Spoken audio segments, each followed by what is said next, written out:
When I bought the property, this tree was one of the things that I really fell in love with here. It's so beautiful. And when I got here, I got someone in here, I got a landscaper in here, and I asked him about the tree, because the tree wasn't stable, it was falling, was coming out of the ground. And I asked the landscaper about it, and he's like, no, this tree's gotta come out, it's gonna die. I was like, no, I don't think I'm gonna go with that option. And this tree has been just fine and dandy for the last 2.5 years.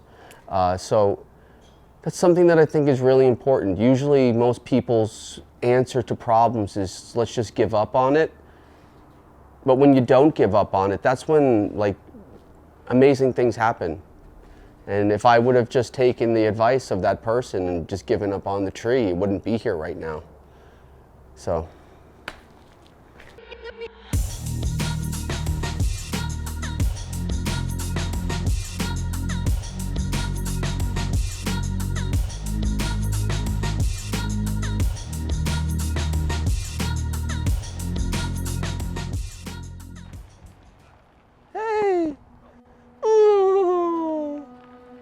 Hey, how are you? Hi, thank you. One of my favorite things to do when I'm out here in Arizona is I visit the San Xavier Church out here in Tucson. But it's just an amazing church. You know, I'm not one to get very deep and personal about my life, but I'm not a religious person. But I do find certain places to be special. This is one of those places. So while I wouldn't label myself as any typical religion or any type of belief system, I like everything. My tattoo is, I've got Jesus, Buddha, and Krishna. And the reason that I did that was because it's all the same thing at the end of the day. I believe in Christ, I believe in Buddha, I believe in Krishna, for whatever the story is. Why not? Why not to believe? You know, it's easier to not believe. It's harder to believe, and so I choose the harder path. That's just kind of who I am. I think there's something, I don't know. I think there's something courageous about choosing to believe as opposed to not believe, or disbelief, should I say. I think that it takes a lot of strength and courage to believe in something. So the church is amazing. It's all handcrafted. It's 230 years old, the church. They continuously continue to refurbish it, but the main parts of it are still original and intact. It's a really amazing building. So when I first started coming here, I didn't even know about this room. And I would come to the church, I would sit in here for a while, I'd pray, I'd walk around the mountain. And then one day I come, because this gate used to be locked, I guess during COVID and stuff like that, they just kept it locked for whatever reason. And one day I showed up and the gates opened, and I came in here, I went in that room, and as soon as I walked in that room, I don't know anybody who experiences, otherworldly things, I would say, knows what I'm saying. As soon as I walked in the room, I felt it. And I spent quite a long time in there, and it was quite euphoric and interesting. Yeah, they took a lot of the statues out of here that were in here, and now it's much more empty, but this used to be filled with old statues. I guess they're refurbishing it to some degree. But this is a super special room. You know, if you need to pray, this is a good place to do it. God is showing up for me everywhere. And I find it necessary to reciprocate my appreciation. I had cancer 2 years ago, and in my head, and like that just really took the wind out of my sails, man. And I've been fighting so hard to be able to keep up the pace that I've created for myself. It's just that, after cancer treatment, that shit really messes you up, man. It's no joke. When they call me with the results from the biopsy that day, one of my clients comes in with her friend, and it just so happens to be that her friend, who I've never met before, is the heart transplant surgeon at Mount Sinai Hospital in New York City. The day I find out that I have cancer, the one of the craziest surgeons in the known world walks into my warehouse. And I was like, whoa, I am so sorry, miss. I need to talk to you for 5 minutes. She comes, sweetest lady. You know who I'm talking about when you're watching this. I love you. I tell her, listen, I just found out I have cancer. I need this crazy surgery. What the fuck do I do? She's like, give me 24 hours, I'm on it. That night, she calls me, I got your guy. But anyway, I meet Mark, I sit down with Mark, he looks at my scans, and he looks me in the eye and he goes, I'm gonna get this shit out of you. And I was like, all right. And then after that, I felt way better. Anyway, I went in for surgery with him, woke up from surgery. He was like, you got clean margins, you're good to go. He's like, I still want you to get radiation to your head and neck though, because, you know, microscopic tumor cells can't be detected sometimes. They could linger back, you know, but it fucked me up really bad, man. Like the radiation, the effects from it are quite difficult to live with. You would probably never know if you met me, because I just keep it to myself. But yeah, I went through the radiation and really tough stuff. That's part of the radiation problem. So I have no sinuses. My sinuses don't, it's just an opening. So all my mucus filters to the back of my throat and gets stuck in the back of my throat, and every like hour and a half I have to get it out. Otherwise I choke on it. When I first met Mark, I asked him if he believed in miracles, and he told me he did. And I also knew that that's how, like, I was like, this is my guy. Because miracles happen every day, all day. You know, if you don't believe in a miracle, then I'm kind of scared of working with you. So this is what I would call a walking trail or a meditation trail.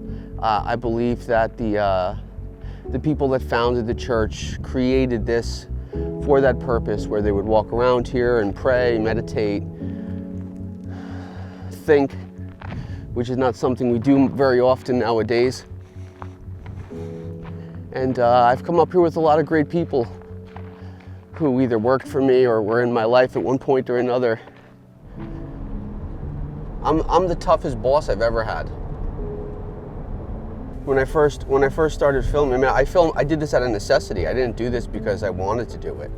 When the pandemic happened, when COVID hit, you know, in New Jersey, everyone was quarantined to their house. It was like they were on the news saying, you know, if you get this, you're gonna die. And I was like, I can't stop working. I can't just sit at home and wait for this to be over. Like, I just didn't know what to do. And, you know, I had a couple of clients that I had seen having really great success with social media. And I was like, maybe this is the way that I can sustain myself for now. And I saw the trends. I saw what people were doing, and I saw that it was bland, and I saw that wasn't sustainable. And so I did the opposite of what I saw everybody else doing. But then I started to understand my own story. You can't tell your story if you don't know your story. So I started to understand my story. I started to understand my narrative, and I started to build on that narrative. And I made decisions on, okay, this is what I'll show, this is what I won't show, this is who I'll be, this is who I won't be. And the decision really was always to be authentic and genuine and tell the truth, no matter what. I don't like to play ball. I'm not going to go and do the things that are going to get me the mass amount. I prefer the community that I've built around my social media, and it's a great community. Man, the people that we have in my community there, they're a freaking phenomenal. The cream of the crop people. And they don't know that I know. Like I know who you are. I know you're the cream of the crop. And I'm blessed to have that. I have all the good people. You know, I have the people who give a shit. And all the people who don't give a shit, those are the people who don't follow me. So think about it, I got 50,000 followers. Well, you know, and those are the people who are trying to do, who care about the right narrative. Everybody else, you go to these people pages, they got 100, 120,000 followers. They're just licking the boot. That's who those people are. They're not original. Man, that is dope.